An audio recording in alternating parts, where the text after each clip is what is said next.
The scorching sun hung mercilessly above the horizon as the caravan moved through the barren lands near the pool of Khumm. The month of Dhul-Hijjah had drawn its final breath. The Hajj had concluded. Thousands of Muslims were on their way back to their homes, from Yemen, from Egypt, from the farthest corners of the peninsula. They had been blessed to perform the final pilgrimage with the messenger of God, Prophet Muhammad, peace be upon him. Hearts were still trembling from the intensity of that sacred gathering. But as they trudged forward under the blistering heat, many had no idea that their journey was not yet complete. A command came down, sudden, unexpected: let those who are ahead return, and let those who are behind catch up. It was not a request, it was a divine instruction. The Prophet, peace be upon him, riding atop his camel Kaswa, came to a halt at a place called Ghadir Khumm, nestled between Mecca and Medina, a place with no city, no fortress, no comfort. Just 5 desert trees beside a spring. Nothing about it seemed significant until now. The Prophet, peace be upon him, dismounted and ordered the area to be cleared. Piles of saddles were brought and stacked to form a makeshift pulpit. Tents were pitched. The command spread like fire in dry brush. Everyone must gather. No one is to leave. This is an order from the messenger of Allah. Tired feet turned back. Dust-covered faces looked at one another. What could be so urgent, so important, that the Prophet, peace be upon him, would halt this massive caravan in the middle of the burning wilderness? Among those gathering was a man whose presence had never been absent, Imam Ali. He stood silently beside the Prophet, peace be upon him, unaware, or perhaps only partially aware, of what the heavens were about to declare. For years, he had fought in the trenches, defended the Prophet in every battle, and bore the wounds of truth upon his body. His sword had never been drawn for power, his loyalty had never swayed, but what was about to happen at Ghadir would not be a matter of the sword. It would be a declaration, public, irreversible, divine. As the people formed ranks around the pulpit, the Prophet, peace be upon him, stood atop the stacked saddles. His face, now illuminated by the blazing sunlight, glowed with both urgency and divine certainty. His cloak clung to his back. His voice, once gentle and soft, now thundered with the echo of revelation. There was no minaret here, but the silence of the desert became the chamber for the greatest of sermons. The Prophet, peace be upon him, began, not with new words, but with remembrance. Praise be to Allah, by whose help we triumph, by whose guidance we are guided, and by whose mercy we are enveloped. The crowd, numbering in the thousands, stood breathless. Camels shifted their weight, mothers hushed their children. The birds above the acacia trees fell silent. The earth seemed to hold its breath. Then came the words that broke the silence of history. O people, soon I shall be called away, and I shall answer. The weight of those words pressed down on the hearts of the companions like mountains. He had said similar things during the Hajj. He had hinted, warned, wept, but now it was being said openly. Finality. The Prophet, peace be upon him, was preparing to depart from this world. And this gathering was not for farewell. It was for something more. He raised his voice further. Do I not have more right over the believers than they have over themselves? From every direction the answer roared back, yes, indeed, O Messenger of Allah. It was then that the Prophet, peace be upon him, called for Imam Ali. He took his cousin's hand, the same hand that had defended him in Badr and Khaybar, the same hand that broke the idols of falsehood. With a strength drawn from beyond, the Prophet, peace be upon him, lifted that hand high into the scorching sky until both arms were visible to the crowd. 2 men, 1 light. Then came the words that would divide hearts and shape history forever. Whoever I am his Mawla, then Ali is his Mawla. Time froze. The word Mawla echoed across the sands. Some eyes widened, some hearts beat faster. It was a word heavy with meaning. Friend, guide, protector, master. But none who stood there were strangers to Arabic. They knew what was being said. They knew that this was not poetry or politics. This was designation. The Prophet, peace be upon him, continued, O Allah, be the friend of those who befriend him, and the enemy of those who oppose him. Support those who support him, and abandon those who abandon him. Turn the truth with him wherever he turns. This was not a vague prayer. It was a binding covenant, a divine endorsement, a declaration to the heavens and the earth. The crowd stood stunned. Some cried in joy, some in confusion, some in fear. But the Prophet, peace be upon him, did not leave the matter open for debate. He ordered the people to come forward and pledge allegiance, not to a throne of gold, but to a man who wore patched clothes and fed orphans with his own hands. One by one, they came. They shook Imam Ali's hand. They congratulated him. Some embraced him and said, Congratulations, O Ali. Today you have become the Mawla of every believing man and woman.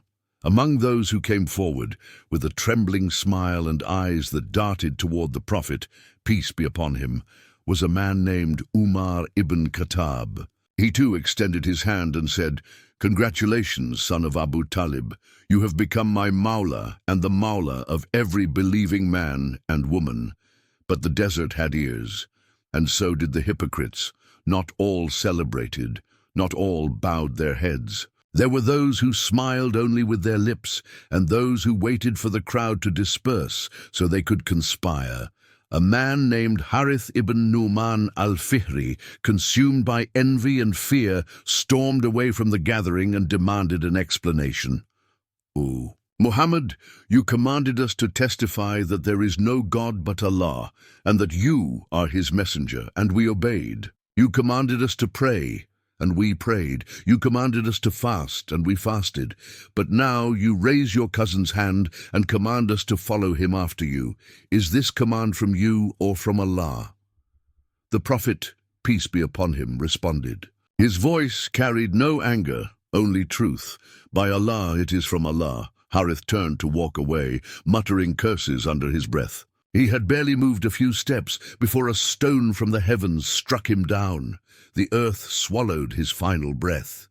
And in that moment, the command from the skies descended. "O messenger, proclaim what has been revealed to you from your Lord. And if you do not, then you have not conveyed his message, and Allah will protect you from the people." Surah Al-Ma'idah 567. The revelation was clear. The moment was divine. The Prophet, peace be upon him, had completed his duty. The sun dipped lower in the sky. The people slowly began to disperse, carrying with them not just the dust of the desert, but a message that would blaze through centuries, a declaration that would be remembered not for its geography, but for its gravity. And Imam Ali stood there, not taller than before, not changed in appearance, but now bearing a trust heavier than the mountains. What had been said could not be unsaid. What had been raised could not be lowered, but not everyone would honor it. The story was far from over. The words that split the Ummah. The blazing sun still beat down upon Ghadir. Thousands of men and women stood in reverent silence, their faces etched with dust, sweat, and awe. The Prophet Muhammad, peace be upon him, had just raised Imam Ali's hand and declared him as Mawla to all believers. But what followed next was not merely a moment, it was a manifesto, a sermon that would echo not only through the plains of Arabia, but through the soul of Islam forever. This was no ordinary speech. It was a divine delivery, a farewell not to the Prophet's mission, but to the Prophet himself. The sermon of Ghadir was long, precise, and heavy with revelation. And in the crowd, hearts were still, while the hypocrites trembled. The messenger of Allah, peace be upon him, stood before the Ummah and began, "Praise be to Allah, who is exalted in his oneness, near in his uniqueness, the owner of dominion, the omnipotent over all things. His knowledge encompasses everything, and he is dominant over all creation with power and wisdom. He is praiseworthy in trials and thankful in prosperity. He is the creator of all creation, the exalted in his greatness, who is near and listens to every whisper, the one who grants life and causes death and has power over all things. His voice resonated with fire and truth, casting shadows over the crowd like a blazing sun before an eclipse. O people, I am a human being. Soon the messenger of my Lord shall come, and I shall answer. I leave among you two weighty things. If you hold fast to both of them, you shall never go astray after me, the book of Allah and my progeny, my Ahl-e-Bait. The two shall never separate until they return to me at the fountain of Kawthar. The crowd began murmuring, but no one dared to interrupt. O people, do you know that I am more worthy of the believers than themselves? They all shouted, Yes, O Messenger of Allah. He raised Ali's hand once more and declared, Whoever I am his master, Mawla, then Ali is his master, Mawla. O Allah, befriend whoever befriends him, be the enemy of whoever opposes him, support whoever supports him, abandon whoever abandons him, and turn the truth wherever he turns. The sound of the Prophet's voice thundered into the bones of every man and woman present. This was not the language of allegory or poetry. It was unmistakably a command, but the Prophet, peace be upon him, was not finished. O people, I am the warner, and Ali is the guide. O people, Allah has informed me that no prophet was left without appointing a successor, and I was commanded to appoint Ali as my successor. O people, Allah has perfected your religion through him. Let the wise among you pass this message to the absent. Let the witness convey to the absent, and let the one who has heard consider it a binding trust. The desert grew heavy. The air stood still. O people, reflect on the Quran. Understand its clear verses. Do not follow those whose hearts are diseased, who seek misinterpretation. By Allah, no one explains it truthfully, except this man whose hand I have lifted. I swear by Allah, only he has been given knowledge of the Quran. He is the one who judges according to the truth and acts upon it. His finger pointed directly to Ali. Some in the crowd glanced at one another. They had heard the Quran say, Obey Allah and obey the Messenger and those in authority among you. But now the Messenger himself had pointed to the one vested with that authority. O people, he's the Imam from Allah after me, and obedience to him is obligatory. His command is valid. Cursed is the one who opposes him. Blessed is the one who follows him. The Prophet, peace be upon him, paused. The people were now utterly silent. Even the wind had died. Children clung to their mothers. Elderly men leaned, closer to hear every word. He continued, O people, I swear by Allah, the previous prophets conveyed to their nations what I have conveyed to you about Ali. Do you not remember Moses appointed Harun as his successor when he said, Replace me among my people? And so I too have appointed Ali as my successor among you. The echo of divine pattern was unmistakable. O people, I swear by Allah, Ali is the one whom Allah has chosen. He is the commander of the faithful, the guide of the righteous, the killer of the enemies of Allah. He is the inheritor of my knowledge, the executor of my will, and the father of my descendants. With those words, the Prophet, peace be upon him, unveiled the divine line. After me shall come 12 leaders from my lineage, all from the loins of Ali. With them the truth shall remain, and through them shall Islam be protected. A stunned silence engulfed the plains. The Prophet, peace be upon him, descended from the pulpit. Sweat lined his brow, but his eyes, they held serenity, as though a burden had been lifted from the shoulders of prophethood and placed onto the back of Ali. What followed then was no less significant. A formal bay'ah, a pledge of allegiance. Under the Prophet's command, thousands came forward. One by one they shook the hand of Ali. Among them were prominent figures, including Umar, who was reported to have said, "Congratulations, O son of Abu Talib. You have become my Mawla and the Mawla of every believing man and woman." Yet behind the smiles and handshakes, something cold stirred in the shadows. Not everyone welcomed this appointment. For many, it changed the balance of tribal power.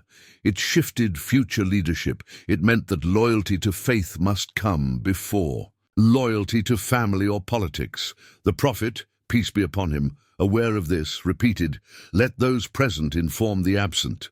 O Allah, bear witness that I have conveyed the message." And then came the final verses revealed not before or after, but at that moment, sealing the truth with divine finality. "Today I have perfected for you your religion, completed my blessing upon you, and chosen Islam as your religion." The aftermath and the silence. The caravan began to move once more. The people journeyed back to their cities, their tribes, their politics. But in their hearts, the message of Ghadir was burning, for some as light, for others as a threat. Within weeks, the Prophet, peace be upon him, would fall ill. And, not long after, he would return to his Lord. But before he departed, he had appointed a successor in front of thousands. He had placed Ali in the position of guidance, not in secret, but under the open desert sky, with divine verses revealed to confirm it. Yet history would not flow quietly. Within days of the Prophet's death, a gathering would occur in Saqifa. Some would seize leadership by claiming urgency. Others would be pushed aside. Ali, the one declared as Mawla, would be busy burying the Prophet, peace be upon him, unaware of the politics unfolding. Or perhaps he knew and refused to abandon duty for power. But Ghadir had happened.